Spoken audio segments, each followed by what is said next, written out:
Je m'appelle Antoine, j'ai 35 ans, je suis ancien restaurateur et aujourd'hui je consacre tout mon temps au trading.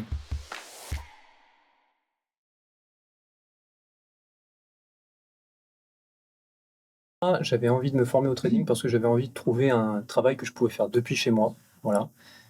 J'en avais marre d'avoir un patron, des horaires tard le soir, hein, donc je voulais trader. Alors, ce qui m'a convaincu de rejoindre Gtrade, c'est quand je suis venu faire la conférence, je me suis rendu compte qu'on avait affaire à des coachs de qualité et des personnes qui avaient travaillé en institution. Donc, je me suis dit que ce serait le meilleur moyen d'apprendre le trading vraiment d'une façon professionnelle. Parce que moi, je faisais déjà du trading de mon côté depuis 3 ans, mais que j'avais appris tout seul avec YouTube. Et c'est clair que c'était pas la même rentabilité que aujourd'hui. Ouais, c'était parce qu'au début, je me suis lancé dans la crypto-monnaie et puis que naturellement, je me suis lancé dans le trading. Voilà. Alors, je dirais les premiers mois après la formation, moi j'ai eu des problèmes de psychologie. J'étais très revanchard, donc j'avais du mal à accepter les pertes et quand je prenais une perte, j'avais du tendance à prendre un contre-trade qui était, juste pour essayer de récupérer, mes pertes.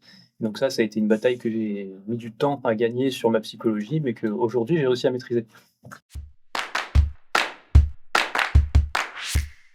je pense que c'est à force de répéter les mêmes erreurs, on commence par comprendre, qu'il faut changer quelque chose. Voilà. Je dirais qu'après la formation, ce qui est sûr, c'est que, on sort de la formation, j'avais énormément de confiance en moi et je prenais beaucoup trop de risques et petit à petit, cette prise de risque m'a fait, avoir beaucoup de pertes et c'est, une fois que je suis tombé un peu plus bas au niveau psychologique que j'ai réussi à remonter, la courbe de la confiance en moi-même en apprenant à gérer ce risque.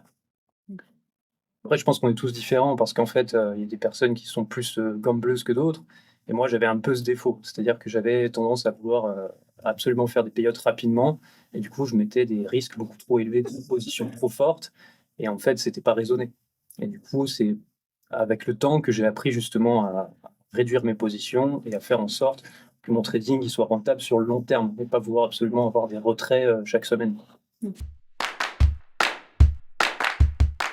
En fait, la différence avec les outils que j'utilisais en crypto, elle est énorme parce que la façon que j'avais de trader dans la crypto, c'était juste chercher des rebonds avec ce qu'on appelle le retracement de Fibonacci. Ça marche, assez souvent, mais quand ça ne marche pas, on se fait absolument meurtrir et l'avantage dans les outils qu'on apprend à manipuler avec la formation, c'est que on peut lire directement dans les zones qui nous intéressent si le niveau va réagir ou non et ça nous permet de prendre des meilleures décisions et d'éviter des pertes que qu'on prendrait, de façon aléatoire sans savoir, utiliser ces techniques-là.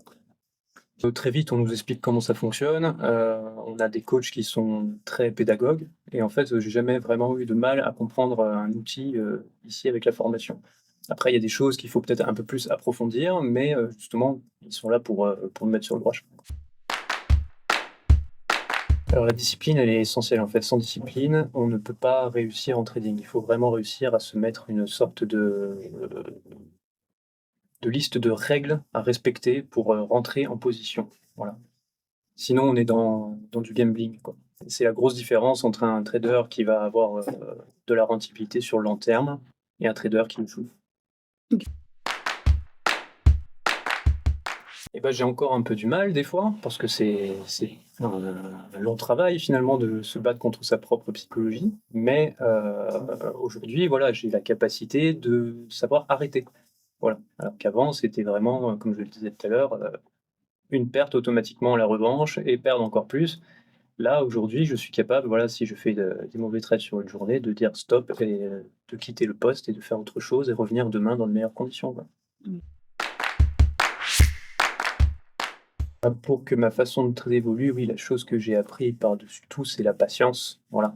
Heu, Justement, avec les outils qu'on utilise ici, on a, la capacité d'attendre des confirmations, mais surtout de les voir en temps direct. Alors qu'avant, bah, justement, vu que j'avais pas de confirmation à disponibilité, dès que je rentrais dans une zone, bam, j'allais rentrer en position.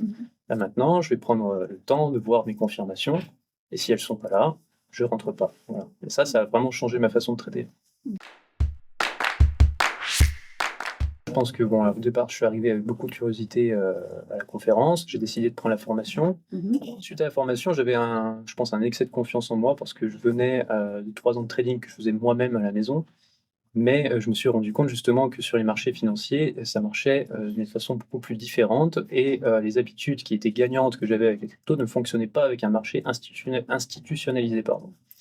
Et du coup, cet excès de confiance, j'ai pris beaucoup de pertes et du coup, j'ai perdu cette confiance et petit à petit, grâce à Gtrade et aussi à la salle des marchés, j'ai pu la reconstruire sur le temps parce que les coachs m'ont pu m'aiguiller pour avoir justement cette rentabilité qui monte, progressivement et la confiance de fait est revenue avec.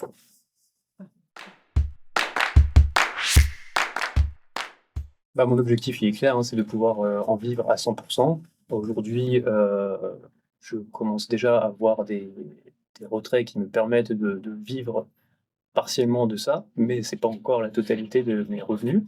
Mais c'est clair que j'aspire à pouvoir en vivre à 100 et continuer comme ça, quoi. Un petit conseil universel, ça serait, simplement d'avoir de la rigueur. Voilà, de la rigueur. C'est le maître mot. Ici, on va apprendre beaucoup de choses, très utiles, des outils techniques très utiles, mais ils ne sont rien sans la rigueur. Voilà.